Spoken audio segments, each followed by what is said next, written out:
ब्रह्मराक्षस, देख महाकाली, महाकाली। आपकी मैं रील्स देख रहा था, आप डाकनी शाकनी की बहुत बातें करते हो। जो भगवती की जो छोटा स्वरूप है डाकनी, भाई साहब ये सत्य है और इसके बिना आप हीलिंग नहीं कर सकते। और मेरे सब साधक डाकनी का आवाहन करते हैं और डाकनी आती है।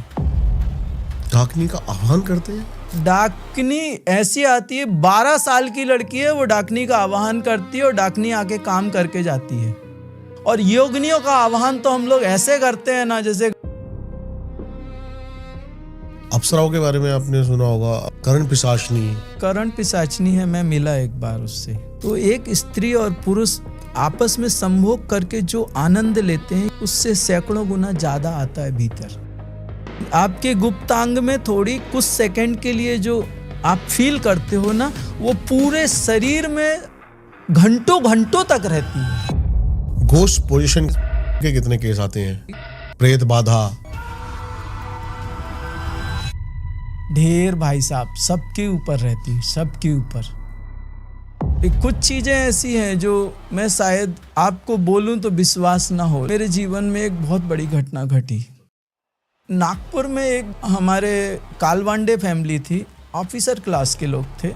उनके बड़े लड़के को किसी लड़की से प्यार हो गया और वो बोला नहीं, मैं इसी से शादी करूंगा। लेकिन 2 महीने के बाद में उस लड़की को स्पाइनल कार्ड में बहुत बड़ी प्रॉब्लम हो गई और उसको 24 आवर असहनीय दर्द होता था और वो नीचे जमीन में ऐसी गोल गोल घूमती थी और खूब चिल्लाती थी, कीक मारती थी, उसको भयानक पीड़ा थी।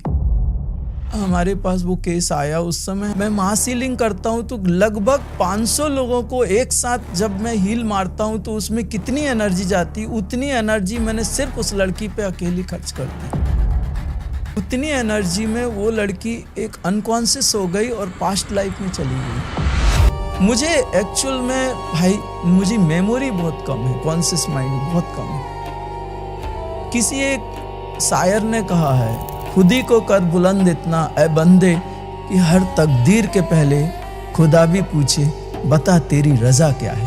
तो क्या उस शायर ने कहीं ये सब देख लिया था कि तकदीरें बदली जा सकती हैं?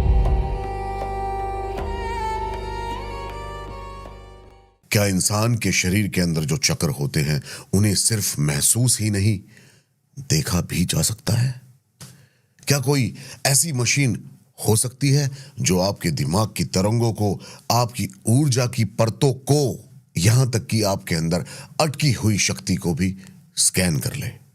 आज हमारे साथ हैं गोवा के शिवा साइंस से भैया जी, जिनका दावा है कि उनके पास ऐसी क्रिनियल फोटोग्राफी मशीन है जो रूस के अलावा और कहीं नहीं।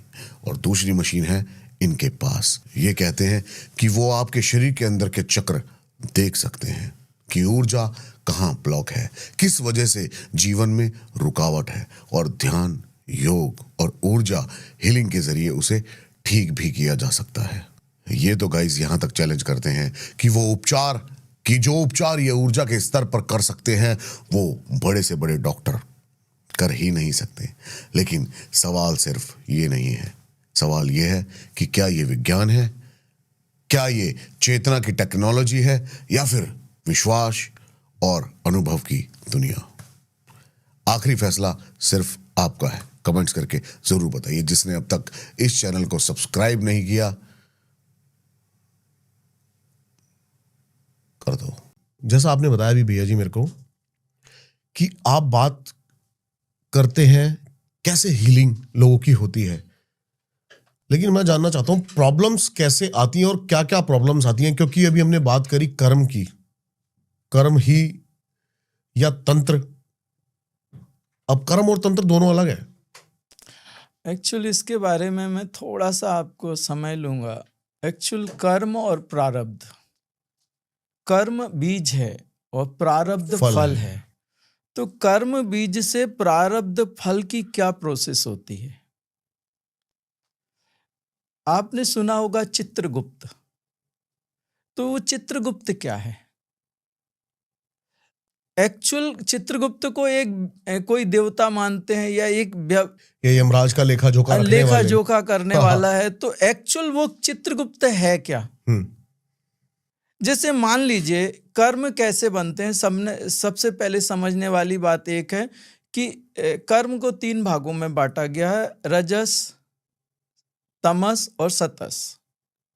3 भागों में बांट दिया गया इसकी क्वालिटी वाइज कि बाबा आप मारा मारी करोगे और एक दूसरे को दुख और तकलीफ दोगे या लोगे तो वो तमस में आ जाता है। आप अपने सुख के लिए जो कर्म कर रहे हो उससे दूसरों को तकलीफ हो रही तो तमस आ गया, तमस में आ गया, वो तामसिक कर्म हो गया। ठीक है।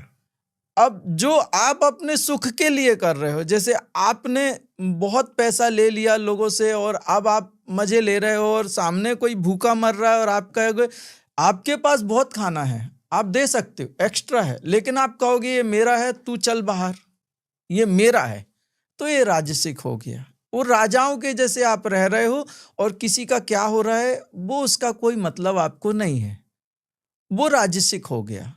और एक सात्विक हो गया कि हम परमात्मा के हैं और तुम भी परमात्मा के हो, आओ हम भी सुखी होते हैं और तुम भी सुखी हो, सारा जगत सुख और शांति से भर जाए और हमने वही काम करना है जिससे सबका भला हो। ये तो सात्विक हो गया और हम गहरे ध्यान साधना में जाने लगे, वो सात्विक हो गया। तो अब इनमें क्या हो जाता है कि जो तामसिक कर्म होते हैं उसमें थोड़े रजस भी आ जाता है, या रजस में थोड़ा सतस भी आ जाता है, या रजस में थोड़ी तमस भी आ जाता है। तो वो थोड़े ऐसा नहीं कह सकते कि तामसिक मतलब 100% तामसिक है, हो सकता है, लेकिन उसमें रजस भी हो सकता है। तो इनको 3 भागों में बांटा गया है लगभग। अभी समझ लीजिए कि अब कर्म बनते कैसे हैं। हम कमजोर हैं और सामने वाले ने हमें कमजोर समझ के पीट दिया या हमारे साथ गलत कर दिया, तो जब हमारे साथ गलत होगा तो हमारे मन में एक पीड़ा तो आएगी, दुख तो होगा, या क्रोध आएगा, या कुछ भी होगा, या डर आएगा। तो एक नेगेटिव हमारे अंदर, एक एनर्जी हमारे अंदर नेगेटिव निकली, और एक सामने वाले ने जब हमें पीटा तो वो खुशी से तो पीटा नहीं होगा, उसके अंदर से एक नेगेटिव एनर्जी निकली, और जब 2 नेगेटिव एनर्जी मिलती हैं तो एक नेगेटिव कर्म बनता है। अब वो उसके अंदर भी उतना ही रखा जाएगा और हमारे अंदर भी उतना ही रखा जाएगा, बिल्कुल वैसे ही रखा जाएगा जैसे आप और हम बैठे हैं, ये हम स्थूल हैं, ये सब एक इतना स्ट्रक्चर है, इसी को ये वीडियो कैमरा जब रिकॉर्ड कर रहा है तो इसको क्या कर रहा है, ये सूक्ष्म कर दे रहा है, राइट। अब एक छोटी सी चिप है या थोड़ा कार्ड है, उसमें वो पूरा डाटा आ जाएगा। ऐसे ही जब हम कोई काम करते हैं या कोई कर्म करते हैं, वो नेगेटिव या पॉजिटिव, तो वो जो चित्र होता है, वो जो कर्म होता है, वो सूक्ष्म होके हमारे हायर बॉडीज में स्टोर हो जाता है, वो कहलाता है कर्म बीज। कर्म बीज, ठीक अब है। वो हो गया नेगेटिव कर्म बीज, या जो भी पॉजिटिव है या सतस रजस तमस जो भी है, अब वो हमारी हायर बॉडीज में स्टोर हो गया।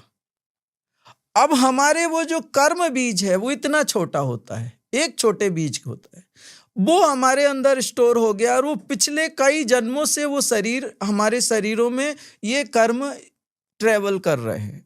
जब एक इंसान मरता है तो उसका ये शरीर नष्ट होता है, फिजिकल बॉडी, और सेकंड इसके पीछे क्या होती है, प्राण शरीर होता है। जो हम कहते हैं प्राण निकल गए, एक्चुअल वो प्राण निकलते नहीं, वो खत्म हो जाते हैं। इस शरीर का जो फ्यूल है वो प्राण है। ओके। ये शरीर हमारा प्राणों से चलता है। जब कोई व्यक्ति मरता है तो वो प्राण शरीर क्या होता है, खत्म हो जाता है। तो उसकी वजह से हमारे शरीर को वो ऊर्जा नहीं मिल पाती, और हमारा शरीर क्या करता है, वो ऑर्गन वर्क करने धीरे धीरे बंद हो जाते हैं। हार्ट बंद हो जाएगा, लीवर बंद हो जाएगा, ऑक्सीजन मूव नहीं, ब्लड सर्कुलेशन प्रॉपर नहीं होगा, सेल्स को ऑक्सीजन नहीं मिलेंगे तो वो सेल्स मरने लगेंगे। तो वो जो हमें लाइफ फोर्स एनर्जी चाहिए, जिसको आप लाइफ फोर्स एनर्जी कहते हो, हम लोग उसको प्राण बोलते हैं। तो आत्मा जैसी चीज नहीं होती? आत्मा होती है, लेकिन एक्चुअल क्या है, ये फिजिकल बॉडी है। ओके। इसके ऊपर इस शरीर की फ्यूल बॉडी होती है, उसको प्राणमय कोश कहते हैं। ऊर्जा, वो प्राण है। 5 प्राण, अपान, उदान, व्यान, समान हमारे शरीर में डिवाइड किया गया है। जैसे प्राण है तो वो हमारे जो मेन प्राण है वो लंग्स और हार्ट से काम करता है, वो रेस्पिरेटरी सिस्टम को प्रॉपर करता है। अपान होता है तो हमारे शरीर में जो वेस्टेज होता है, जो गंदगी होती है या जो शरीर के लिए ठीक नहीं है, तो वो अपान क्या करता है, उसको बाहर फेंकता है। जैसे मल मूत्र पसीना या जो किडनी का गंदा है वो सब बाहर निकालता है। ठीक है। अपान का काम है जो हमारे शरीर के लिए ठीक नहीं है वो उसको बाहर बाहर निकालना। निकालो, वो अपान का काम है। ब्यान का काम है हमारे शरीर में जो जल तत्व है या हार्मोनल सीक्रेशन है या रिप्रोडक्टिव ऑर्गन है या किडनी है, हमारी बॉडी का नरिशमेंट है या हमारे जीवन में ऐश्वर्य सुख ऐश्वर्य धन दौलत है, वो ब्यान देता है। तो वो ब्यान जल तत्वों को कंट्रोल करता है हमारे शरीर में पूरा। समान क्या करता है, समान हमारे शरीर में अग्नि को बैलेंस करता है। अगर कोई व्यक्ति मरने लगे तो उसका शरीर ठंडा हो जाता है। अगर समान हमारे अंदर से कम हो गया तो एक तो हमारा क्या होगा कि हम जल्दी जल्दी बीमार होंगे। छोटी छोटी चीजों में हमें कहीं सर्दी होगी, कहीं खांसी होगी, हम छोटी छोटी चीजों में हमेशा बीमार रहेंगे। एक समान की ये चीज है। तो वो समान प्राण है, ये सब हमारी ऊर्जाएं हैं जो हमारे जीवन, किसी को गरीब बना देना, किसी को अमीर बना देना, किसी को मिनिस्टर बना देना, किसी को भिखारी बना, ये सारी ये प्राण ही कंट्रोल करते हैं। समझ रहा हूं मैं आपकी बात। और ये यही चक्र में ट्रेवल करते हैं जो अंदर इसका और इसमें एक और है प्राण, उदान है। उदान क्या करता है, जो स्पिरिचुअल लाइफ होती है वो देता है। वो जो आपकी रिद्धियां सिद्धियां हैं या जो देवताओं की ऊर्जाएं आपको उनसे कनेक्ट कर देता है, उदान है। तो ये जो 5 प्राण होते हैं ये हमारे पूरी लाइफ को कंट्रोल करते हैं, बराबर है। अभी यही चीज क्या होती है कि हमारे चक्रों से कनेक्टेड हो गई, जो हमारे एनर्जी चक्राज हैं। तो समझ लीजिए कि यहाँ पे कहते हैं ना पापों की गठरी है, तो हर आदमी के जन्म जन्म के जो पाप होते हैं ना, उसके यहाँ हमारा जो कार्ड होता है वो चक्रास का जो कार्ड होता है सुषुम्ना का ऊपर तक जाता है। तो वो अगर आप फिजिकल बॉडी के ऊपर तक जाता है, वहां पे वो कर्म उस कार्ड से नीचे आते हैं और यहाँ चक्रों पे आते हैं, वो एक एक चक्र पे। तो हमारा साइंस क्या है, हमारे यहाँ कहते हैं कि हम जो सेल्स इनहेल करते हैं, श्वास लेते हैं, उस श्वास में हम एटम्स इनहेल करते हैं। और एटम्स के पहले क्या है, neutron plus proton is equal two electron. Electrons की बड़ी संघटना हो गई तो सब एटम्स बनते हैं, फिर एटम्स बनते हैं, फिर उसके बाद सेल्स बनते हैं, फिर वो सेल्स की एटम्स की एटॉमिक जो कॉन्फ़िगरेशंस होती है उससे हमारी बॉडी का कहाँ पे क्या चाहिए, वो बॉडी एक सिस्टम है, बॉडी का अपना खुद सिस्टम है। क्या बात है। ये साइंस की लैंग्वेज है, उसी को मैं आपको हमारे आध्यात्मिक, हमारे यहाँ स्पंदन शास्त्र है। तो ये जो आपके पास जो रॉ मटेरियल है, बीज है, ये बिल्कुल सूक्ष्म है, बिल्कुल सूक्ष्म है। एक जो हमारा कर्म है वो बिल्कुल सूक्ष्म है इधर से। अब वो पहले चक्र में उतरा तो वो थोड़ा स्थूल हो जाएगा, उसकी फ्रीक्वेंसी कम हो जाएगी और वो भारी होना शुरू हो जाएगा।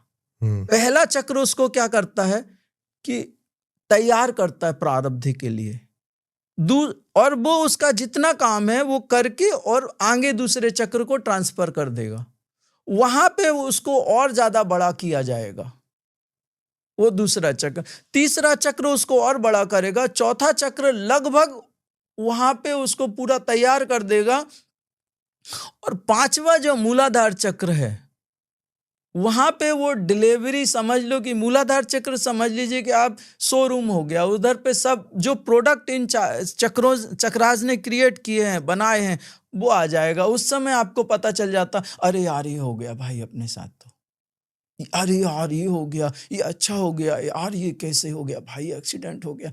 वो एक्चुअल एक्सीडेंट आपको लगता है कि अब एकदम से हो गया, लेकिन वो कई महीनों से और बहुत लंबे समय से वो काम चल रहा था कि वो एक्सीडेंट कराया जाए, हमारे ही चक्रों में, हमारे ही शरीर के भीतर, हमारी ही प्रॉपर्टी में। और हम मूर्ख, हमारे अंदर हमारी सामर्थ्य से हमारे लिए एक साजिश रची जा रही है उस कर्म के द्वारा, और हम पागल हैं।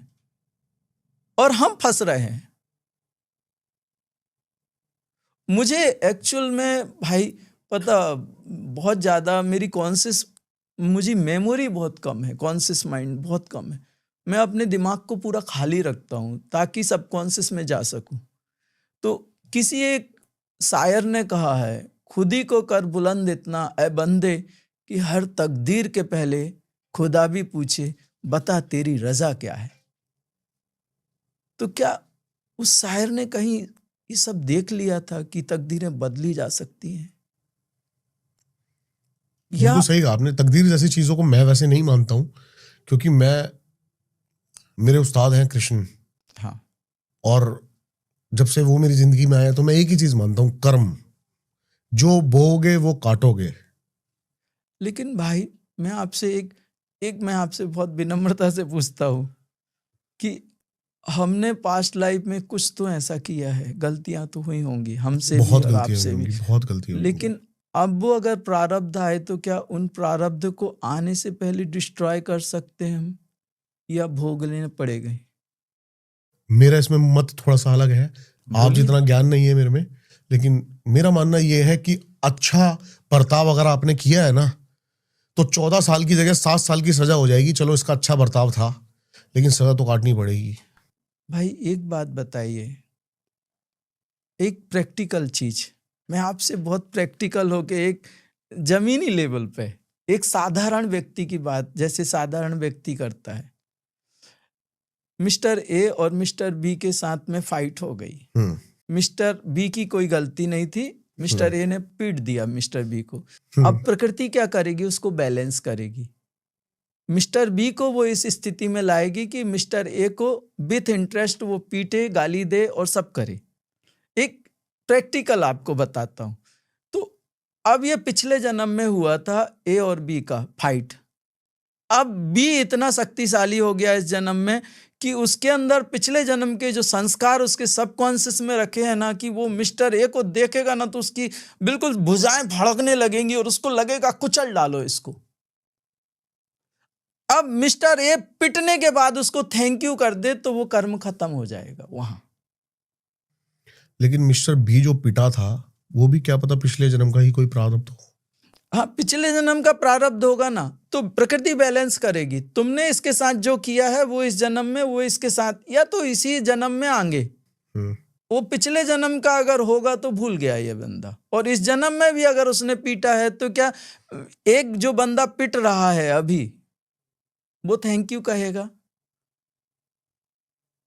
अगर वो थैंक यू कहता है तो वो कर्म खत्म हो गया। और अगर वो पिटते पिटते कहे यार कर्म खत्म हो गया, चलो अच्छा हो गया, पिट लिया लेकिन हम तो मुक्त हो गए कर्म से, क्या ऐसा होता है? कर्म कर्मों को जन्म देता है, उसी को रक्त बीज कहते हैं। एक कर्म कई कर्मों को जन्म देता है।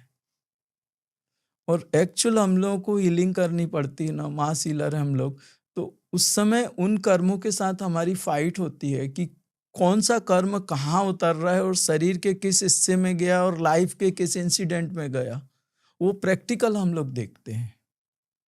और 20 साल से कर रहे हैं ना, तो इन चीजों में मतलब इतना देखा है, ऐसा देखा है कि कहानियां गजब हो गई उनकी, जबरदस्त कहानियां हो गई। बताइए कुछ एक दो किस्सा। मैं कुछ चीजें ऐसी हैं जो मैं शायद आपको बोलूं तो विश्वास ना हो, लेकिन आप विश्वास करो या ना करो, लेकिन मेरे जीवन में एक बहुत बड़ी घटना घटी। और मैं शायद उनका नाम, वो मेरे एक्चुअल में पॉडकास्ट में नाम नहीं लेता किसी का जिनके साथ जो घटना हुई, लेकिन ये मेरे साधक हैं और उनकी फैमिली मेरे को बहुत अच्छे से बहुत रिस्पेक्ट करती है, गुरु मान, वो बहुत मेरे प्यारे हैं और मैं उनको प्यार करता हूं, तो मैं नाम ले सकता हूं, थोड़ा सर नेम तो ले सकता। एक्चुअल नागपुर में एक हमारे कालवांडे फैमिली थी, ऑफिसर क्लास के लोग थे, एजुकेटेड लोग थे।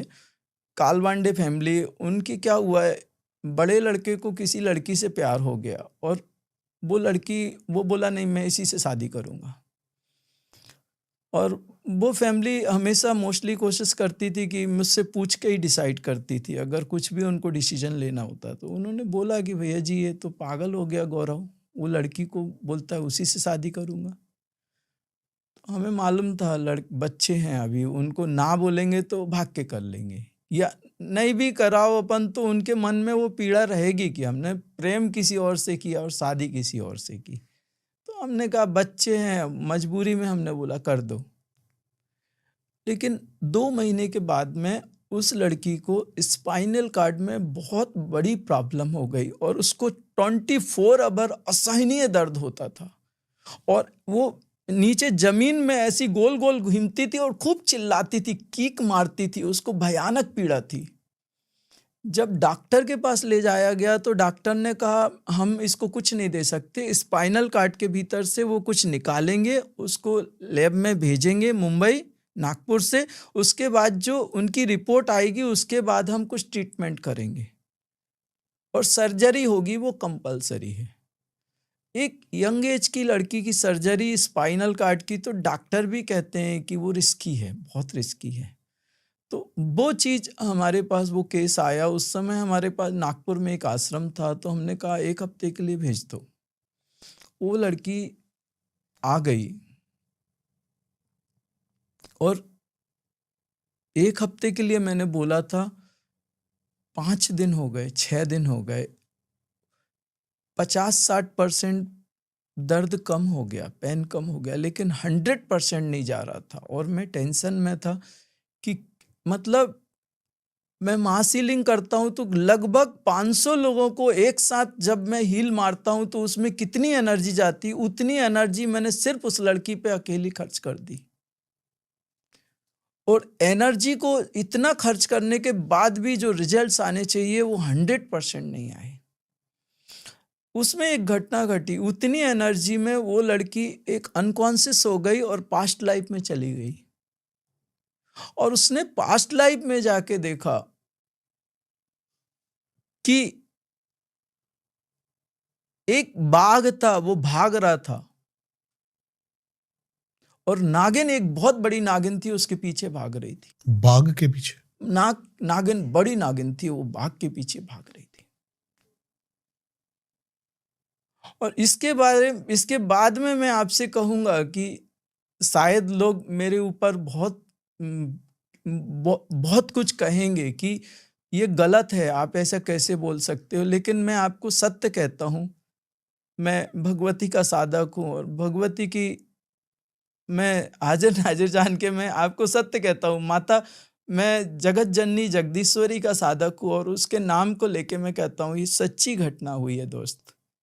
आप थोड़ा सा कुछ कह सकते हो कि ऐसे कैसे हो सकता है, लेकिन ये सच हुआ है। और नागपुर के कालवंडे फैमिली और हमारे साधक भी हैं, कभी जरूरत पड़ी तो वो खुद बोलेंगे, उनके पूरी फैमिली के सामने ये घटना घटी। तो उसने जब बोला कि मैंने देखा है, तो मैंने कहा वो तो इतनी एनर्जी है, पास्ट लाइफ में कोई भी जा सकता है, उसमें कुछ नहीं है, मुझे देखने दो। बोले नहीं भैया जी, वो अलग ही थी, उस समय जो हो रहा था मैं पूरा अस्तित्व मेरा कब गया। मैंने कहा जान देना, मेरे को पहले 1 दिन बचा है, तेरे को ठीक करना है, घर भेजना है। मेरे 7 दिन मैंने जो शब्द वचन दिए थे, मेरा शब्द टूट रहे हैं और तेरे को पास्ट लाइफ की पड़ी है, मेरा काम तो होने दे पहले। बोली नहीं भैया जी, मुझे वो देखना है, प्लीज मुझे दिखाओ ना, दोबारा से पास्ट लाइफ में जाके भैया जी वहीं लेके चलो ना, प्लीज ना भैया जी, मुझे वो देखना है, कुछ अलग ही है। जब वो हो रहा था तब मैं पूरी कब गई थी, मेरा पूरा अस्तित्व हिल रहा था, कुछ तो बड़ा है भैया जी, प्लीज दिखाओ ना। जब उसने बार बार किया तो शाम का समय था और गांव के बाहर आश्रम था, वो अपनी दादी के साथ थी उस समय। मैंने कहा चलो ठीक है, और फिर तेजी से एनर्जी डाली और उसके कॉन्शियस माइंड को रिलैक्स कर दिया और सब कॉन्शियस में उसकी चेतना को पहुंचाया, वहीं पहुंची। और इसके बाद मैं आपसे क्षमा मांगूंगा, फिर से मैं कहता हूं मैं सच में भगवती का साधक हूं और भगवती का नाम लेके मैं कहता हूं मैं सत्य बोल रहा हूं। भगवती का सिंह और भगवान शिव के सर गले में जो नाग होते हैं, उनके बीच में ये हुआ। उस सिंह ने उस नाग के पर जो पंजा मारा, तो उस नागिन ने वो दिखाया, ये देखो। और उसके बाद भगवती ने उस सिंह को त्याग दिया।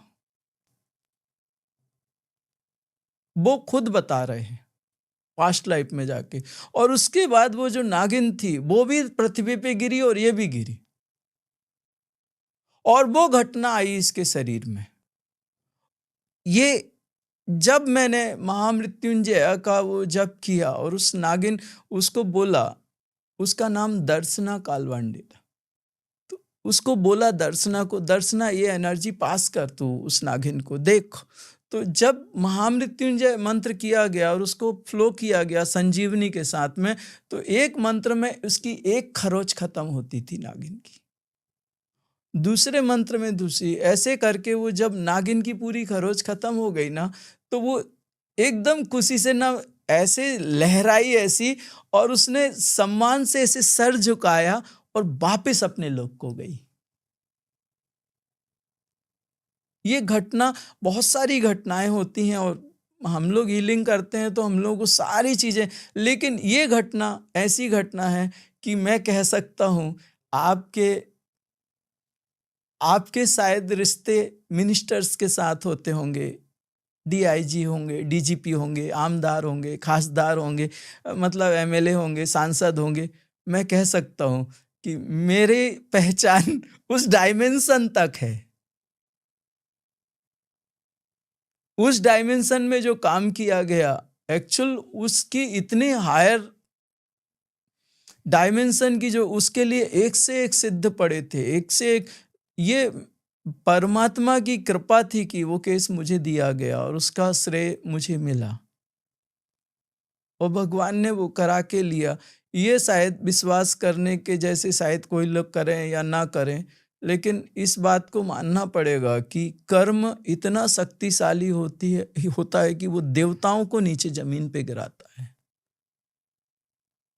और मैं आपसे एक बात कहूं कि इस एक कर्म इतने अंडे देता है और वो जाल बुनता है, उस इंसान को पूरा लपेटता है। वो कर्म प्रधान विश्व करी राखा, जो जस करई तस फल चाखा। यही गीता में भगवान कृष्ण ने अर्जुन को कहा। सांख्य योग बोला, आपको समर्पण योग बोला, भक्ति योग बोला, ज्ञान योग बोला, सब बोला। आखिरी में अर्जुन ने पूछा, भगवान आप सब बता रहे हो, लेकिन ये तो बताओ कि मैं क्या करूं मालिक, आप ये मुझे कंफ्यूज क्यों कर रहे हो। निष्काम कर्म योग। ये आप कहते हो कभी सांख्य योग अच्छा है, कभी कहते ज्ञान योग अच्छा है। तब उन्होंने कहा, अर्जुन तुम कर्म योगी बन। तो उसमें भगवान ने कहा कि अर्जुन, ये कर्म इतने गूढ़ हैं कि इनको अच्छे अच्छे ऋषि मुनि और ज्ञानी इसमें भ्रमित हो जाते हैं, लेकिन इन कर्मों को जिसने जान लिया वो इन कर्मों के परे जाता है। सबसे बड़ी चीज है जो कर्म के साथ है वो जीवात्मा, और जो कर्मों के परे है वो परमात्मा। लेकिन कर्म भी तो फिर वही करवाता है, क्योंकि वो कह रहा है कि मेरे बिना इस सृष्टि में एक पत्ता भी नहीं हिल सकता। नहीं, भगवान तो समाधि में है, ये महामाया सृष्टि को चला रही है। भगवान समाधि, लेकिन भगवान है, भगवान है, परमात्मा है, समाधि में है, समाधिष्ठ है। क्या रूप है फिर भगवान का? शिव रूप में पूजें, हनुमान रूप में पूजें, कृष्ण रूप में पूजें, यही सब आकार है इनके अंदर भी कुछ निराकार ही। आपके पास गोल्ड होगा, आपकी इच्छा है, आप किस रूप में ढाल सकते हो। आप किसी भी, आप उसको फिंगर रिंग बना लो, आप बैंगल बना लो, या आप चैन बना लो, जो भी आपको चाहिए बना लो। तत्व तो परमात्मा होगा, आकार वो निर्गुण निराकार है। आप उसको किसी भी आकार में ढाल दो। उसने कहा है तुम मुझे जिस रूप में ध्याओगे मैं उस रूप में प्रकट हो जाऊंगा। गीता में उसने स्पष्ट कहा है, वो निर्गुण निराकार है। आप सगुण साकार बनाना चाहते हो, आपके इसमें क्या होता है, अष्टांग योग में सम दम नियम आसन आहार विहार, उसके बाद में ध्यान धारणा समाधि, धारणा आपकी उसको बनाती है कि किस रूप में चाहिए। आपकी धारणा, समाधि के पहले जो धारणा है ध्यान और धारणा है, वो तुम्हें जिस रूप में उसको ध्याओगे उस रूप में वो तुम्हें समाधि में मिल जाएगा। छठा और सातवां जो स्टेप है वो भगवान को एक आकार दे देता है कि तुम्हें क्या चाहिए। छठा और सातवां स्टेप मतलब चक्र, ध्यान धारणा ये स्टेप है। अष्टांग योग में छठा स्टेप है ध्यान। जैसे अभी मैंने बजरंगा की साधना की सबसे पहले, तो बजरंगा मुझे किस रूप में चाहिए? मुझे गुरु के रूप में चाहिए, मुझे पिता के रूप में चाहिए, मुझे भाई के रूप में चाहिए, या मैं स्त्री हूं तो मुझे पति के रूप में चाहिए, या मैं किस रूप में चाहिए? तो मैंने मित्र के रूप में उसको स्वीकार किया। धारणा थी मित्र के रूप में। तो उस समय मैं कहता था आजा हो जाए जरा, बड़ा तू बल्ले बल्ले दिखाता है, चल आजा देखेंगे। तो वो एक मित्र के साथ जैसे रहता है ना, वो बिल्कुल आसान है। और बजरंगा के जैसे मित्र मिले तो फिर हमें क्या कमी है? तो गुरु में भी क्या होता है, मर्यादा रखनी पड़ती, हम वो नहीं बोल सकते। भाई में भी संभाल के लेना पड़ता है, लेकिन दोस्त बोलो तो दोस्त होता है, उसके साथ कृष्ण ने कहा मैं सखा हूं। दोस्त बोलो तो सबसे बेहतरीन, आप उसके साथ सब बोल सकते हो, सब कर सकते हो, आपकी मर्यादाएं। वहां मित्रता एक ऐसी चीज है कि जहां पे आपको बहुत रास्ते खोल देती है। और मैं थोड़ा सा एकदम मतलब खुल्लम खुल्ला बंदा हूं, तो मुझे जो चाहिए ना वो मैं बंध के नहीं रह सकता, मैं फाड़ के निकलने वाला इंसान हूं। मास हीलिंग करने का तरीका आप अपना बताइए कि मास हीलिंग क्या ये कोई विद्या है गुप्त? मास हीलिंग का मतलब एक है दोस्त कि जब आप एक्चुअल, मेरा साथ क्या है कि मैं सिर्फ 5 घंटे अपने शरीर पे एनर्जी ले सकता हूँ। इस शरीर पे 5 घंटे के बाद में मेरा शरीर दर्द करने लगता है या टूटने लगता है या मेरी स्किन जलने लगती है। वो एनर्जी मैं सहन नहीं कर सकता। ये शरीर, उसकी फ्रिक्वेंसी इतनी ज़्यादा होती है, वो इतनी हाई डायमेंशनल होती है। तो उस 5 घंटे में आप 5 लोगों को हील कर दो या 1000 लोगों को हील कर दो, ओके। 1 घंटे में वो शक्ति उतरेगी डायमेंशन से, और उस समय 1000 लोग होंगे तो वो 1000 लोगों को ठीक कर देगी।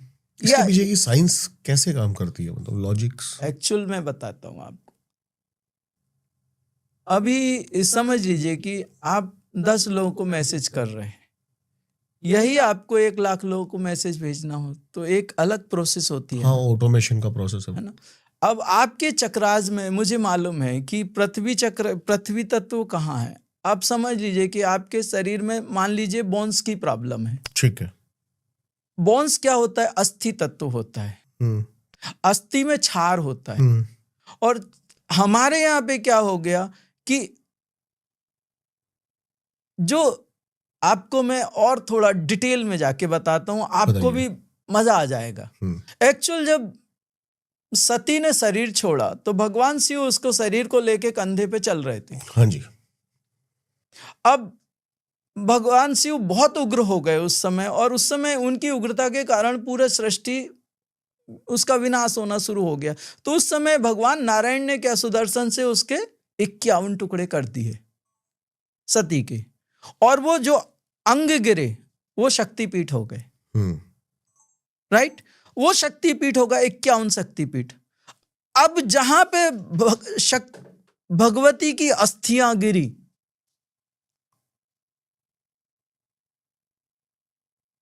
वहां पे बोन्स की एनर्जी सॉलिड होगी, बराबर है।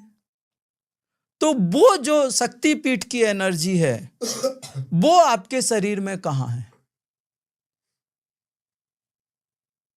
आप देखिए, मूलाधार में 4 पेटल, हमारे मूलाधार चक्र होता है, उसके 4 पेटल होते हैं। स्वादिष्टान के पेटल्स मतलब समझा नहीं।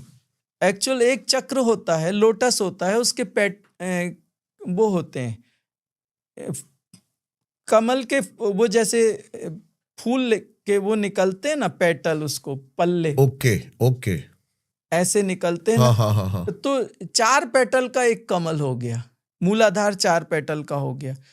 हमारे शरीर में जो चक्राज होते हैं उनके बारे में बात कर रहा हूं। वो चक्राज जो पहला सबसे नीचे का बेस चक्रा होता है, उसके 4 पेटल होते हैं।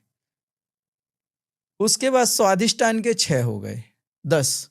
उसके बाद मणिपुर के 10 हो गए, 20, टोटल 20 हो गए। अनाहत के 12 हो गए, 32 हो गए।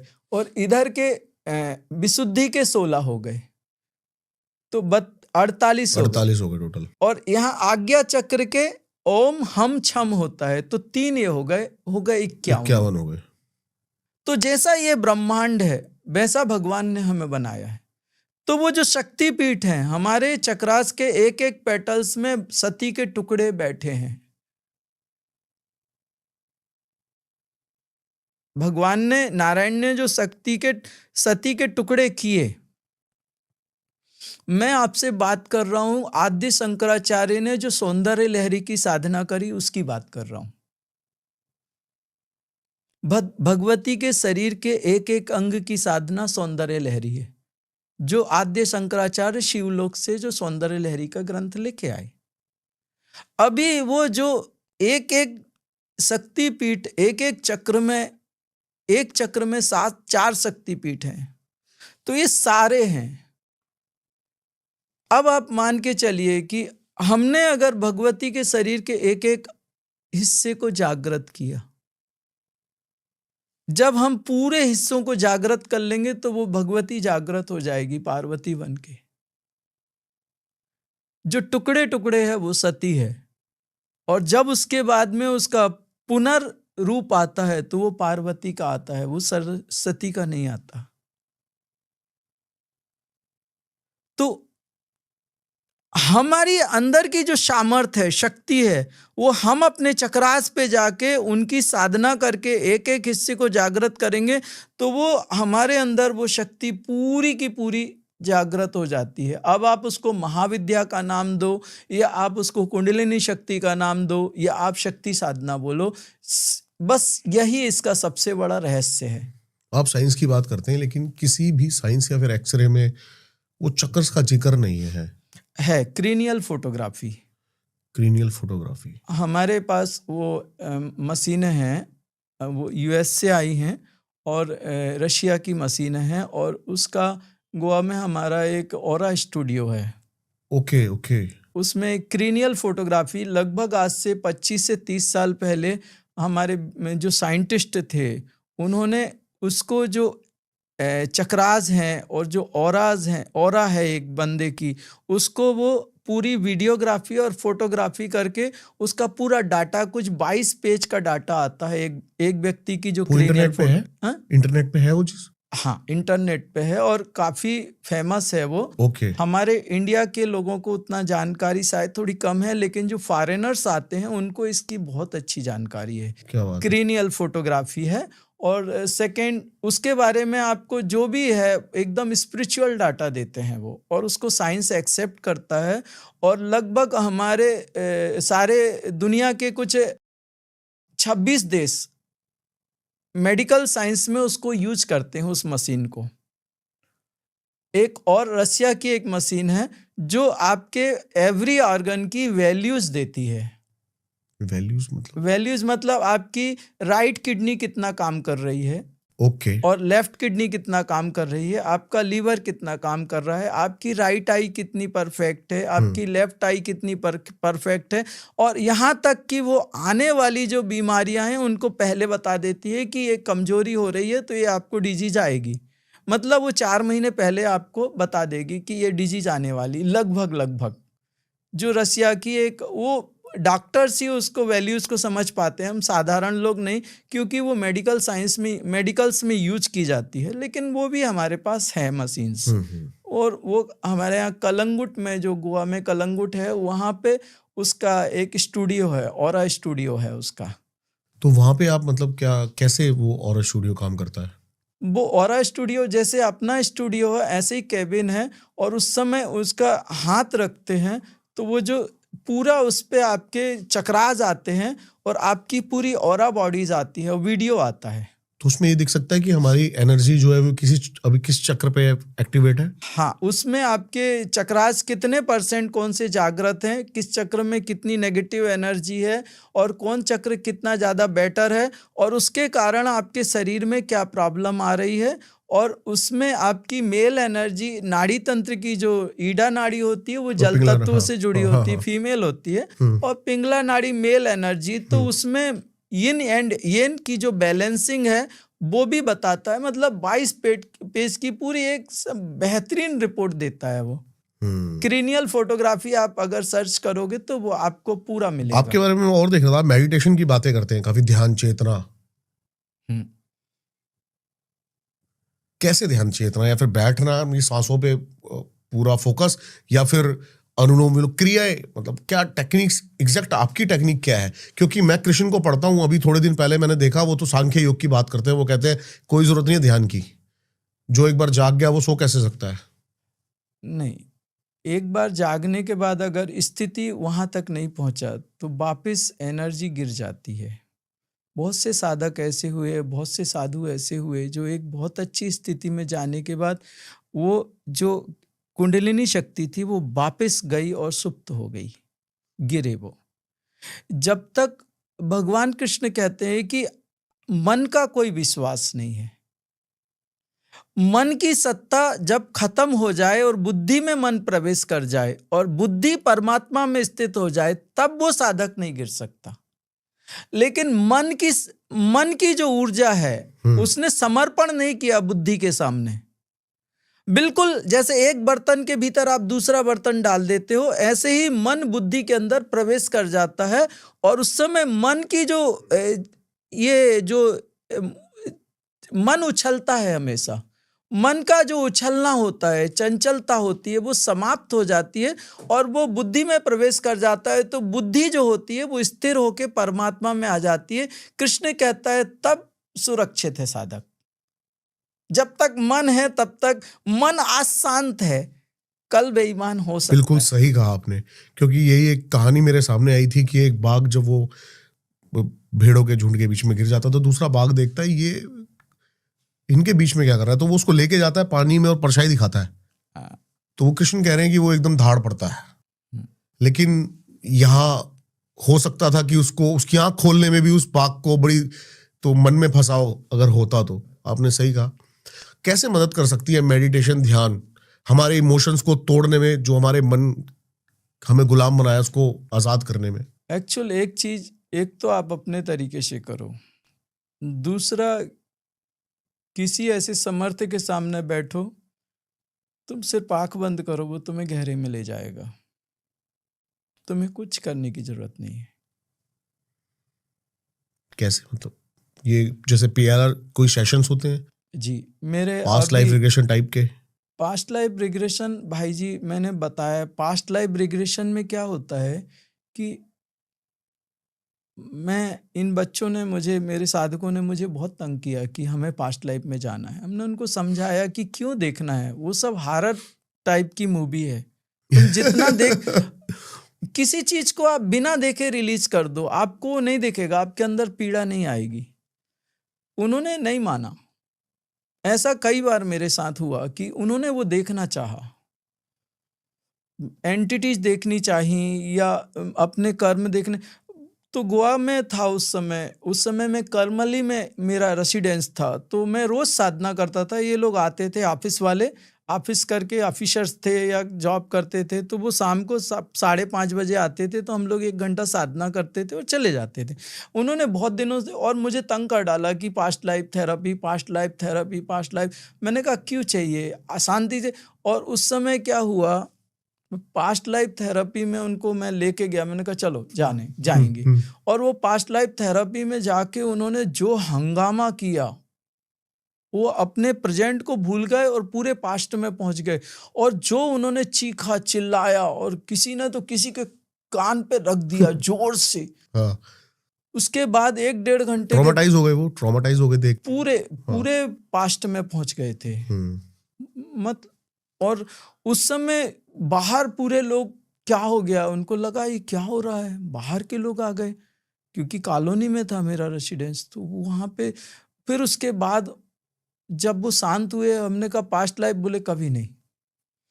पास्ट लाइफ में जाने के बाद आप इतनी बुरी हालत होती है, आप रोते, क्योंकि आपके अंदर जो पिछले जन्मों के कर्म हैं वो सबसे पहले तमस बाहर आता है। जब समुद्र मंथन हुआ था तो मंथन अच्छे के लिए हुआ था, लेकिन सबसे सबसे पहले पहले निकला जहर। विष। सही वो बात है। जहर आप सहन नहीं कर सकते। ध्यान में भी यही होता है, जैसे ही आप बैठते हो नेगेटिव थॉट्स आते हैं, गंदी गंदी पिक्चरें दिमाग में चलने लगती हैं। जरूर आएंगे, क्योंकि सबसे पहले तमस ही निकलेगा। लेकिन उस समय क्या होता है कि जो गुरु होता है वो आपके साथ सूक्ष्म रूप से आपसे जुड़ जाता है, वो फटाफट रिलीज करता है। वो तुम्हें ज्यादा देखने नहीं देगा, वो रिलीज मारेगा, क्योंकि उसको उतना समय नहीं है। उसको मालूम है कि ये देखने की चीज नहीं है, ये तो जहर है, इसको निकालो फेंक और दो। मुक्त करो। बिल्कुल सही कह रहे हो। तो उस समय क्या होगा कि जो अभी जैसे मेरा अभी 2 दिन पहले हमारा एक शिविर हुआ है एंजाइटी, डिप्रेशन और स्ट्रेस का। ओके। तो उसमें बाहर के लोग भी थे और इंडिया के बाहर के लोग भी ऑनलाइन जुड़े थे। तो उसमें जितने लोग थे, और उसमें बहुत सारे सीरियस केसेस आए थे, बच्चे आए थे कुछ कॉलेज के जो सोते नहीं थे और जो एकदम डिप्रेशन में गए थे, और उनके माता पिता उनको पंजाब से लेके आए थे। सरदार जी थे, वो अपनी बेटी को लेके आए थे, या दूसरे जो लोग आए थे वो बहुत बुरी तरह, मतलब वो एक बंदे को लाने के लिए 4 लोग आए थे संभालने को उसको। 5 लोग आए थे छत्तीसगढ़ से। वो सिर्फ उनका लड़का था, वो इतना ज्यादा डिप्रेशन में गया कि उसको संभालने के लिए 4 लोग आए, 2 बहनें और मदर फादर। और वो जब गया तो एकदम रिलैक्स होके गया। मन जो है, मन में ही एंजाइटी, स्ट्रेस या डिप्रेशन आता है, और एक साधु सबसे बेहतरीन मन पे काम करता है। आप हमसे बोलो कि आपके पास्ट लाइफ की जो नेगेटिव एनर्जी, नेगेटिव आपकी जो स्टोरेज है, वो मैं डिलीट कर दूंगा आपके दिमाग से। आपके अंदर जो स्ट्रेस है, मतलब एक जो संघर्ष चल रहा है, जल्दी जल्दी गुस्सा आता है, पूरा रिलैक्स कर दूंगा। मतलब हमारी साधनाएं, हमारी जो प्राचीन साधनाएं हैं ऋषि मुनियों की, वो इतनी बेहतरीन है कि उनसे प्यार हो जाए दोस्त। क्या बात है। सिर्फ हमें आज के समय में वो, उसके लिए आपको कुछ नहीं करना, आप चुपचाप बैठो शांति से, मैं एनर्जी फ्लो करूंगा और आप बताओ कितना रिजल्ट आया, क्या आया। मैं आना चाहूंगा आपके। सर मैं आपको, आपके सभी लोगों को मैं तुमसे कहता हूं, आप भूल जाओ आपके ऊपर तंत्र हुआ है, आप भूल जाओ आपके ऊपर एंटिटीज है।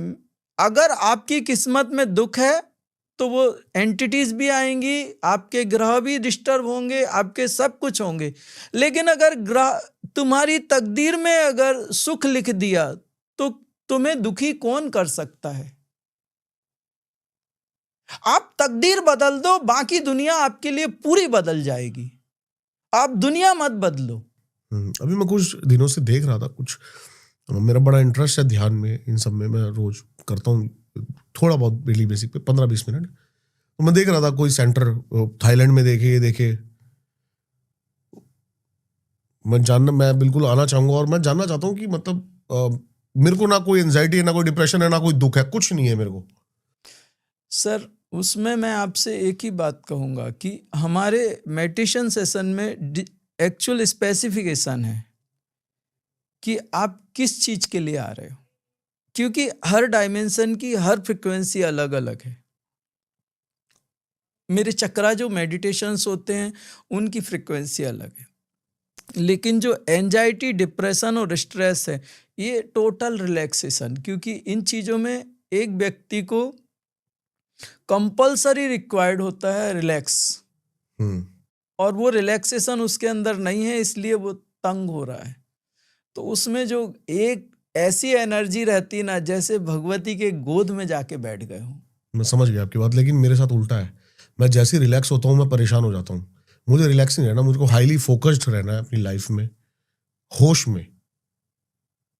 आप जब रिलैक्स होते हैं और समाधि में जाते हो तो आपका होश हजारों गुना ज्यादा बढ़ जाता है, आप बेहोश नहीं होते।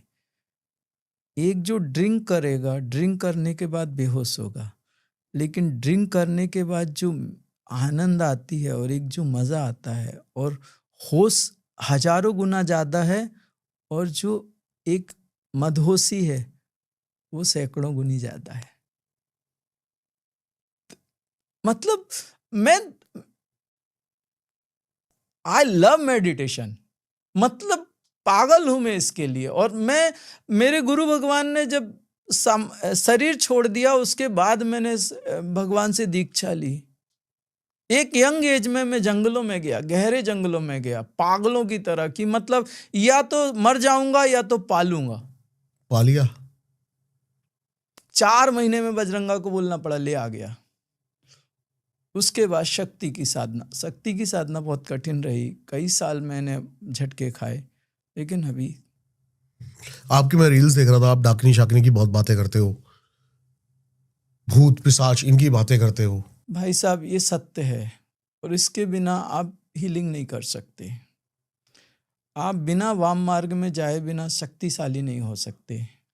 अगर आपको शक्ति सामर्थ्य चाहिए तो शाकनी डाकनी ये बहुत जरूरी है, क्योंकि डाकनी आपके मूलाधार चक्र की अधिष्ठात्री देवी है। मूलाधार में डाकनी रहती है। हर चक्र में किसी में राकनी है, किसी में लाकनी है, किसी में योगनी है। और अगर मैं चक्रा की साधना करूंगा तो मुझे कंपलसरी, और मेरे सब साधक डाकनी का आवाहन करते हैं और डाकनी आती है। डाकनी का आह्वान करते हैं? डाकनी ऐसी आती है, 12 साल की लड़की है, वो डाकनी का आवाहन करती है और डाकनी आके काम करके जाती है।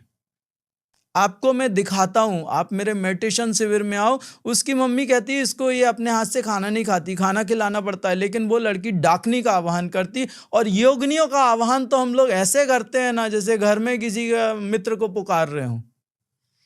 बताइए इसके बारे में थोड़ा सा और डिटेल में, कि आह्वान मतलब आप उनको बुलाते हो?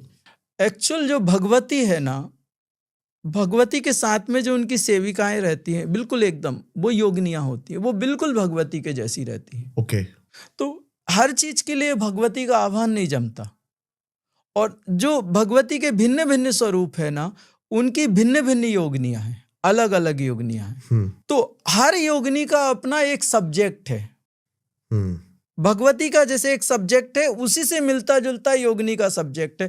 और वो योगनी इतनी बेहतरीन है ना कि आपको कुछ करने की जरूरत नहीं। जिस सब्जेक्ट की जो योगनी है, 64 योगनी आपने सुनी होंगी, सबके अलग अलग सब्जेक्ट हैं। एक योगनी को बुलाओ, वो रक्त का काम करेगी, इतना बेहतरीन रक्त का काम करेगी ना कि आपके जो डाइजेशन वाले हैं, एकदम डाइजेशन बिल्कुल, पेट लाइट हो जाएगा, एकदम हल्का हो जाएगा, जैसे है ही नहीं पेट। और मन इतना शांत हो जाएगा कि आप दीवाने हो जाओगे उस योगनी के। हमारे यहाँ पे जो स्पेसिफिकेशंस होते हैं, जैसे रक्त वाले हमारे अलग ग्रुप है, वो सिर्फ रक्त की साधना करते हैं।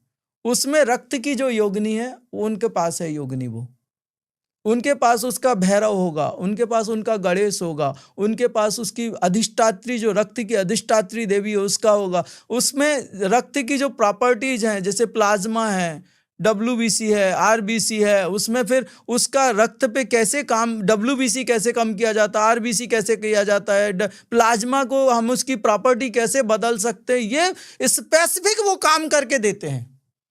अभी ऑस्ट्रेलिया की एक लड़की है, मेडिकल साइंस वाले लेकिन इन बातों पे बिलीव करेंगे नहीं। डॉक्टर आते हैं हमारे पास, आप डॉक्टर के रिव्यूज पढ़िए, अच्छे अच्छे डॉक्टर हैं। हमारे गोवा के गवर्नमेंट डॉक्टर हैं, टोटल फेलियर ऑर्गन्स थो, कंप्लीट ऑर्गन फेलियर हो चुका था, कंप्लीट। मणिपाल में उनका इलाज चल रहा था। खुद डॉक्टर हैं, अभी भी हैं, लेडी डॉक्टर हैं गोवा में। टोटल ऑर्गन फेलियर था, सब ऑर्गन फेलियर। मतलब बॉडी की जो एक पावर होती है कि जब वायरस या उसमें कुछ ऐसा आता है तो वो उसको फाइट करता है उसके साथ। तो वो कंफ्यूज हो गया और वो अपने ही ऑर्गन को मारता है। तो वो शरीर अपने ही शरीर को खा रहा है। जो सिस्टम है वो अपने ही शरीर को मतलब वो बैक्टीरिया वायरस समझ के खा रहा है, खत्म कर रहा है। उसको ऑर्गन फेलियर बोलते हैं। कैंसर जैसी भी? हाँ, कैंसर क्लियर होता है। कैंसर का क्या होता है कि कैंसर 2 कारण से आता है। हमारे शरीर में क्या हो जाता है कि हर एक जो सेल होता है, ऑर्गन का सबसे छोटा हिस्सा, उसकी एक एज होती है।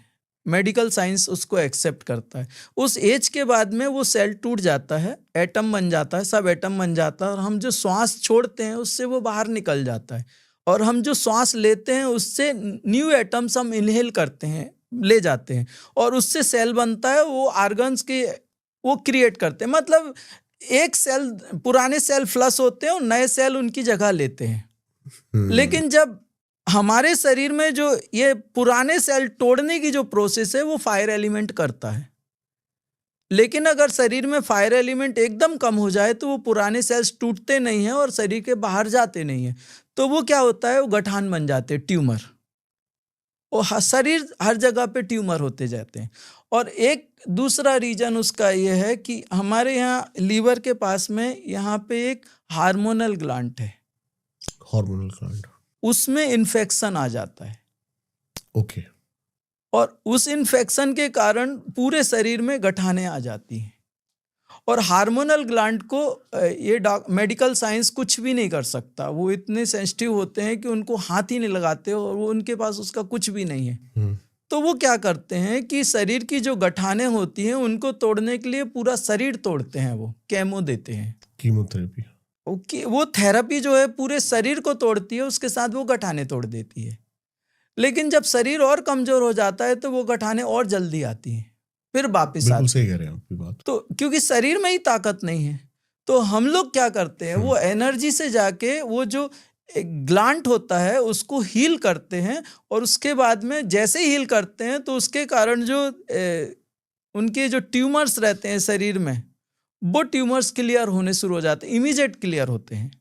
और हमारे पास ऐसे केस हिस्ट्रीज हैं, डॉक्टर की हिस्ट्री है जो क्लियर हुए हैं केसेस, 3rd लेवल तक उनका बहुत हो गए थे और वो लोग क्लियर हुए। हमारे गोवा के ही हैं और बाहर के लोग भी हैं। तो वो कैंसर के लिए आए थे और उनकी हालत ठीक नहीं थी, और 30-32 साल की लेडी थी, छोटा बच्चा था, बहुत हालत ख़राब थी। तो वो लेडीज़ आई थी, और एक तो खुद हॉस्पिटल में नर्स है वहाँ पे।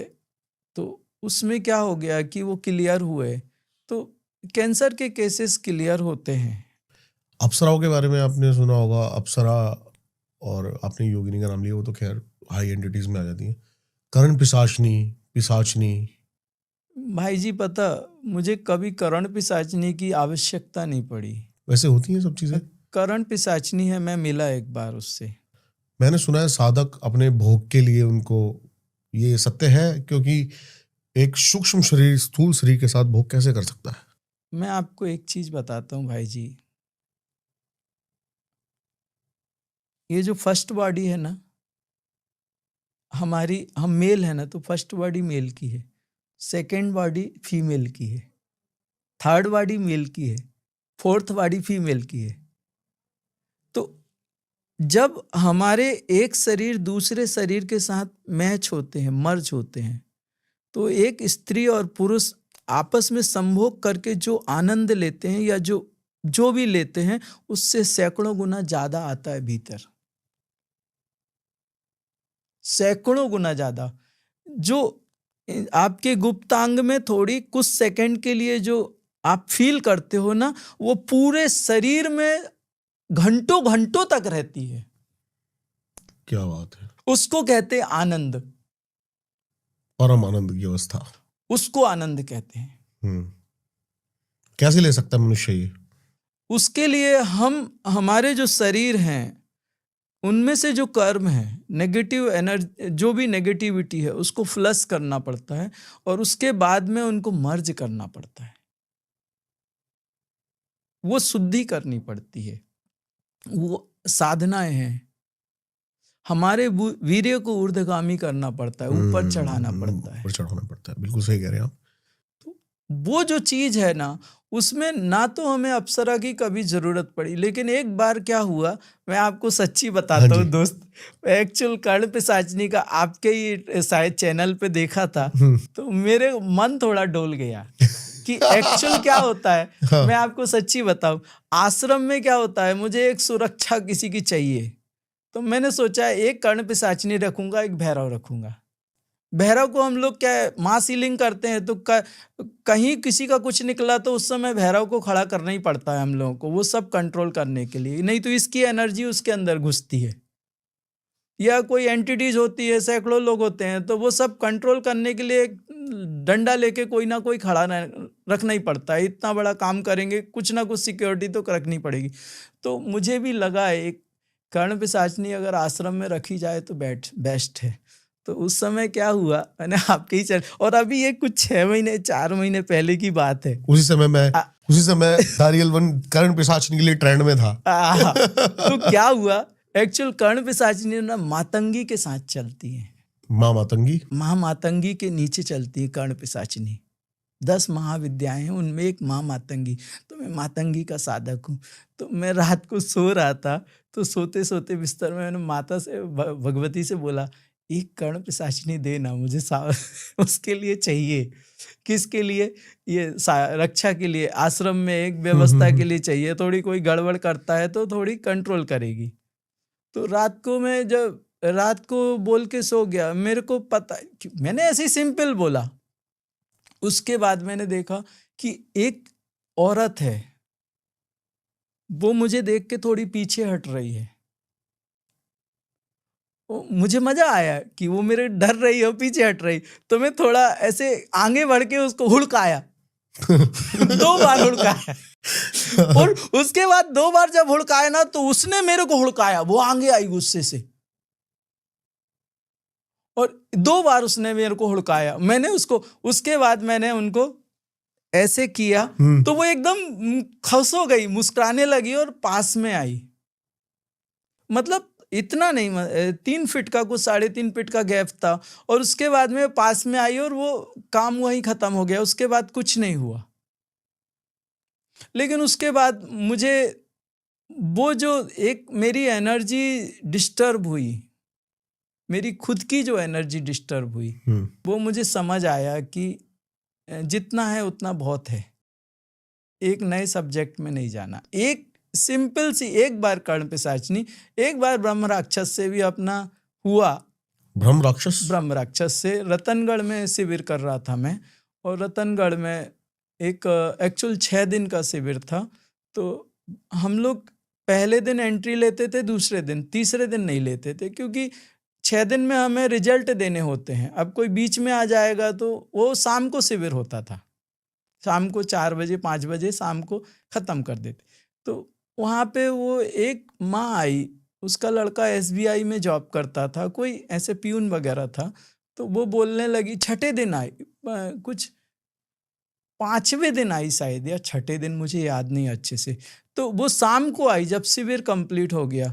तो बोली, महाराज जी हमारा लड़का है ना, उसको ब्रह्म राक्षस है, उसकी आंखें खराब हो गई हैं और उसकी जॉब नहीं है, आप कर लो। हमने कहा, माँ अभी तो 5वां 6वां दिन हो गया, तो ये शिविर तो कंप्लीट हो गया, हमारा दूसरा शिविर यहीं पे हो रहा है, आप उसमें लेके आना तो हम देख लेंगे। तो उसने स्पष्ट बोला, महाराज जी वो ब्रह्म राक्षस है। तो एक्चुअल क्या होता है, बहुत सारे लोग क्या रहते हैं, पैसे खींचने के नाम पे ऐसे लोगों को बोल देते हैं ब्रह्म राक्षस है या कुछ। ब्रह्म राक्षस बोलो तो एक अपने आप में बहुत बड़ी चीज है, वो हर जगह हर किसी पे तो आएगा नहीं। तो मुझे विश्वास नहीं था, मैंने देखा भी नहीं, मैं तो व्यासपीठ से उठ गया था। तो मैंने कहा, माँ तू चिंता मत कर, वो ब्रह्म राक्षस है तो मैं सामने खड़ा रहूंगा, कोई दिक्कत नहीं, तू होने दे। मैंने उसको हल्के में लिया। उसी समय वो लड़का जोर से हंसने लगा, जोर से हंसने लगा, और हंसते हंसते उसने पूरा बताया कि मैंने क्या क्या किया। और उसी समय वो बोला, मैं इसको भी लेके जाऊंगा, इस लड़के को। और उस समय मैं थोड़ा इतना शांत नहीं था, मैं बड़ा गुस्से वाला था। और जब मुझे गुस्सा आता था तो मेरे मतलब मैं शब्द बंद हो जाते थे, आवाज बंद हो जाती थी। और उसने जो तांडव मचाया, उसकी जो आवाज थी और जो हंसने का, हमारे आधे लोग भाग गए शिविर से, और आधे जो थे वो आंख बंद करके ऐसे रो रहे थे, ऐसे थे, डर गए थे। मुझे समझ नहीं आया, वो सीधे चैलेंज कर रहा था कि मैं लेके जाऊंगा, मतलब मैं हूं और वो मेरा अस्तित्व, मेरा कुछ भी नहीं, और वो सीधे सीधे पूरा जैसे वो राजा हो। और भयंकर क्रोध में, भयानक क्रोध में। उस समय मुझे नहीं मालूम था कि मैं क्या करूं, लेकिन मेरे मुंह से एक ही बात निकली, तू ब्रह्म राक्षस देख महाकाली, महाकाली, एक ही बार बोला। भगवती आई और जो उस समय उसने जो एक वाक्य बोला था, वो एक शब्द बोला था, वो शब्द पूरा नहीं बोल पाया, उसी समय खट करके गिरा। और भगवती ने जो पैर से उसको रखा और त्रिशूल से ठोका ना, उसके बाद वो ब्रह्म राक्षस तो छोड़िए, उसके ग्रुप का मैं ढूंढता रहा, एक भी नहीं मिला, कोई नहीं मिला। ये रतनगढ़ की घटना है और वहां हनुमान मंदिर है रतनगढ़ में, वहां नहीं, ये डीडवाना की घटना है, राजस्थान में डीडवाना की घटना है। हनुमान मंदिर में ये घटना हुई थी वहां पे। आप पे कभी हमला करा किसी एंटिटी ने? एक बार हमारे यहाँ महाराष्ट्र आश्रम है, तो महाराष्ट्र आश्रम में गेट के सामने चिंच का पेड़ है। चिंच का पेड़ है, तो वो चिंच के पेड़ पे पहले हमने उतना ध्यान नहीं दिया, लेकिन बाद में हमें पता चला कि वहाँ पे एक चुड़ैल रहती, चिंच के पेड़ पे रहते ही है वो। तो मैंने उनको बोला कि ये चिंच का पेड़ अलग करो। तो उन्होंने क्या किया, पहले जो लड़के थे महाराष्ट्र आश्रम के, उनको तकलीफ दी। उसके बाद मैं एक्चुअल रात को सोता नहीं हूँ, मैं सुबह ही सोता हूँ, 5-6 बजे या 7 बजे, 8-9 बजे, तो 9, साढ़े 9 बजे या 10 बजे तक सोता हूँ मोस्टली। कभी कभार रात को भी नींद आती है, लेकिन मोस्टली नींद नहीं आती। तो मैं मस्त अपने 4 बजे को 4:30 बजे सो रहा था, नींद आई थी जस्ट, और ये आ गई, बोले मैं तेरे को मारने को आई। तो मैंने कहा पागल है क्या, अगर मारना था तो 12 बजे 1 बजे तेरी शक्ति ज्यादा होती, तब आना था। अभी मेरा भी सोने का समय है और तेरी भी शक्ति कम है, तू मेरे को मारने आई है, तो तू पागल है क्या। और बेड पे ही लेटे लेटे और मैंने उसको असेंस किया और वो गई। वो ऐसे कई बार हुआ। मेरा एक्चुअल एंटिटीज और एंसिस्टर्स इनके साथ, सब लोगों के साथ आते ही हैं, तो रोज इनके साथ में सामना होता है। घोस्ट पोजीशन के कितने केस आते हैं? प्रेत बाधा? ढेर भाई साहब, सबके ऊपर रहती, सबके ऊपर। पहले क्या होता है, हमारे यहाँ हम ग्रुप असेंशन करते हैं पितृपक्ष अमावस्या में। वो पूरा हॉल भरा रहता है और सबका जितने एंटिटीज हैं, एंसिस्टर्स है, सबको इकट्ठा असेंस करते हैं। लेकिन अभी जो सेशन में लोग आते हैं ना, जब उनको हीलिंग करते हैं ना, तो वो एक्चुअल एंटिटीज रहती हैं, तो वो एनर्जी उन तक जा ही नहीं पाती ढंग से। उस समय क्या होता है कि वो एनर्जी नहीं जा पाती, तो वो रिलैक्स नहीं हो पाएंगे, और हमें उनसे मुंह से बुलवाना है कि हम ठीक हो गए। हमारे यहाँ का 98% रिजल्ट आना चाहिए, वो कैसे भी हो। एक सेशन डिक्लेयर किया एंजाइटी स्ट्रेस का, तो 98% आना चाहिए। हर व्यक्ति ने बोलना चाहिए कि हम ठीक है। हम आखिरी में पूछते सब ठीक हो, सब ठीक। पहले दिन से पूछना शुरू करते आज कितने % आराम है, वो बोलते हैं 50%। दूसरे दिन, तीसरे दिन, चौथे दिन, 5वें दिन, 5 दिन का रहता है, चौथे ही दिन हम उनसे कबूलवा लेते हैं कि हम सब ठीक हैं। तो हमें कुछ भी करें, लेकिन हम एक बात जानते हैं, अगर एंटिटीज या एंसिस्टर्स रहेंगे, वो रिलैक्स नहीं हो सकते। उनके ग्रह ठीक से नहीं होंगे, वो रिलैक्स नहीं हो सकते। तो अभी तो वही है कि ऐसे निकालो, और हमारे भगवान का मंदिर है तो उनके पूरे गण रहते हैं, फेंको उधर पे। अभी वही करना पड़ता है। अभी मतलब ये थोड़ा सा हर सुबह से शाम तक चालू रहता है भाई साहब। वो ओशो को सुना आपने कभी? बढ़िया सुनता हूँ। ओशो नहीं मानते तंत्र को? ओशो एक खुद तांत्रिक थे। ओशो खुद तांत्रिक थे। जो चक्रा साधना करता है या महाविद्या की बात करता है, वो तांत्रिक है। ओशो चक्रा के बारे में बात करते हैं, ओशो महाविद्या के बारे में बात करते हैं, वो तंत्र ही है। तंत्र का मतलब होता है यंत्र और यंत्र से संबंधित मंत्र, जब दोनों मिलते हैं तो तंत्र बनता है। अभी क्या होता है, एक यंत्र आप बाहर रखो, और जैसे महामृत्युंजय का यंत्र है तो महामृत्युंजय मंत्र करो, तो वो दोनों एक जैसे होके वो तंत्र बनता है। अभी हम उस यंत्र को, बाहर के यंत्र को नहीं, हम अपने शरीर पे वो यंत्र बनाएं, शरीर के अंदर, और उस पे मंत्र प्रवाहित करें, वो सबसे बड़ा तंत्र है। तो ओशो खुद तांत्रिक थे और बहुत बढ़िया तांत्रिक थे ओशो। आज के समय में भी आपको लगता है कि कितने भारत में ऐसे महापुरुष बचे हैं जो एनलाइटेड है? बहुत कम हो गए भाई साहब। पता एक्चुअल क्या होता है, हम लोग जब किसी को सुनते हैं ना, तो एक डॉक्टर जैसे डॉक्टर की बात समझता है ना, वो जब उनकी लैंग्वेज अलग होती है डॉक्टर की, डॉक्टर से बात करने की। अगर कोई कहे हम डॉक्टर है तो वो समझ जाता है कि ये डॉक्टर नहीं है, क्योंकि उनकी जो लैंग्वेज होती है वो अलग ही होती है। तो हम लोग जब बात करते हैं ना या हम सुनते हैं, तो हम लोग को पता चलता है कि कौन ओरिजिनल है और कौन डुप्लीकेट है। हम नहीं। आपने मेरे को बैठ के एक बात बोली थी, धर्म की शक्ति ही हमें बचा सकती है। आप किस धर्म की बात कर रहे थे? क्योंकि धर्म तो कर्म का ही एक नाम है। धर्म आत्मा का जो सामर्थ्य है उसको हम धर्म कहते हैं। आत्मा का सामर्थ, उसको हम धर्म कहते हैं, या आत्मा का जो स्वभाव है उसको हम धर्म कहते हैं।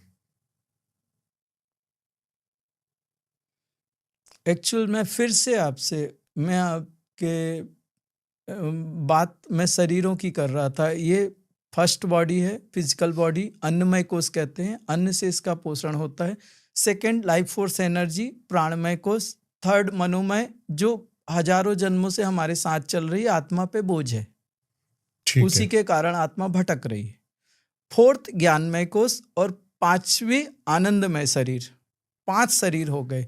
इसके ऊपर थोड़ा कुछ है, उसके बाद आत्मा है। तो एक तो इन शरीरों में कर्म भरे नेगेटिव, और दूसरी बात ये शरीर, जैसे आप एक गिलास का पानी दूसरे गिलास में या लोटे का पानी दूसरे लोटे में डालो, तो उनमें कम से कम आमने सामने होना चाहिए कि पानी गिरे ना, उनकी स्थिति ऐसी होनी चाहिए। ऐसे ही क्या होता है, जो आत्मा की ऊर्जा उतरती है, एक शरीर में उतरती है, उससे दूसरे में जाती है, तीसरे में जाती है, लेकिन उस समय क्या होता है, एक बॉडी इधर होती है, एक बॉडी उधर होती है, एक बॉडी इतनी छोटी है, एक बॉडी इतनी बड़ी है, एक बॉडी में इतने कर्म भर, वो आत्मा की ऊर्जा हमारे शरीर तक ही नहीं आ पाती। तो हम धार्मिक नहीं हो सकते। सबसे बड़ा स्तोत्र आपको, सबसे बड़ी शक्ति आपकी आत्म शक्ति है, सबसे बड़ी शक्ति। उसी को आप कुंडलिनी बोलो, उसको ही आप चेती बोलो, उसको आप चेतना बोलो, जो बोलना है उसको ही बोल दो। वही आत्मा है, वही कुंडलिनी है, वही चेतना है, वही चिति है, सब कुछ वही है। बहुत बढ़िया। वो सबसे बड़ी शक्ति है। उसकी एनर्जी किसी भी तरीके से आप इस शरीर अपने यहां तक ग्राउंड लेवल तक ले आओ, आप राजा हो, आप बेस्ट हो, और आप जीत गए। क्या बात है। काम से राम की यात्रा। कैसे जुड़े लोग आपसे, जो भी जुड़ना चाहते हैं? हमारे वेबसाइट पे जाएं, सर्च करें, उस पे मेडिटेशन अलग है, हीलिंग अलग है। हीलिंग में हीलिंग सब्जेक्ट्स हैं। आप एंजाइटी स्ट्रेस में आना चाहते हो, या आपको वात के रोग हैं, संधिवात है, आम वात है, या आपके स्पाइनल कार्ड के सर्जरी के केसेस हैं, आप आइए। हमारे डॉक्टर हैं, आश्रम में डॉक्टर्स होते हैं। ओके। उनको आप अपनी रिपोर्ट्स, जो लेटेस्ट रिपोर्ट है वो भेजिए। वो आपको बताएंगे कि इतने दिन का सेशन होता है, 5 दिन का होता है, उसमें आप स्पेसिफिक सेशंस होता है, वो सिर्फ स्पाइनल कार्ड पे ही काम करते हैं उस समय। अगर अस्थि तंत्र पे है, आम बात या संधिवात पे है, तो उस समय संधिवात आम बात पे ही 5 दिन काम होगा, और उस पे और नहीं होगा। और उसमें मोस्टली क्योर होते हैं लोग। अब कोई 70 साल का होगा, 80 साल का होगा, तो 60-70% आराम लगेगा, बाकी मोस्टली हो जाता है, शक्ति क्षीण हो जाती है। वो बॉडी रिकवर होने को थोड़ा टाइम लेती है एक एज के बाद में, लेकिन बहुत अच्छे रिजल्ट्स आते हैं। जैसे नी की रिप्लेसमेंट होती है। नी की रिप्लेसमेंट में क्या होता है, मोस्टली जो लोग नी रिप्लेस करते हैं वो एजेड पर्सन होते हैं। नी रिप्लेस करने के बाद उनको बहुत तकलीफ होती है, उतने स्टिचेस पड़ते हैं, बोन्स काट के अलग कर देते हैं, फाइबर के बोन लगा देते हैं, तो टॉयलेट, बाथरूम। और दूसरी बात, उसमें क्या होता है, उनका ब्लड प्रेशर बढ़ जाता है वो दर्द के कारण। तो एक और प्रॉब्लम, तो मैं उनसे कहूँगा 5 दिन आप नी के लिए आके बैठो, मैं आपको बेस्ट करके देता हूँ। क्यों सर्जरी करानी, अपने शरीर को क्यों काटना पीटना, पहले एक बार ट्राई करो। इतने लोग ठीक हुए हैं, देखो एक बार। बहुत बढ़िया। तो ऐसे हीलिंग और मेडिटेशन आपको पूरे, आप जब जाएंगे वेबसाइट पे तो उसमें पूरा सिस्टमेटिक है, और उस पे आप वो एक से लिंक होते हुए आप पूरा डाटा देख सकते हैं और उस पर रजिस्टर्ड कर सकते हैं। बहुत बढ़िया। आई होप आपको ये पॉडकास्ट पसंद आया हो। धन्यवाद भैया जी आने के लिए।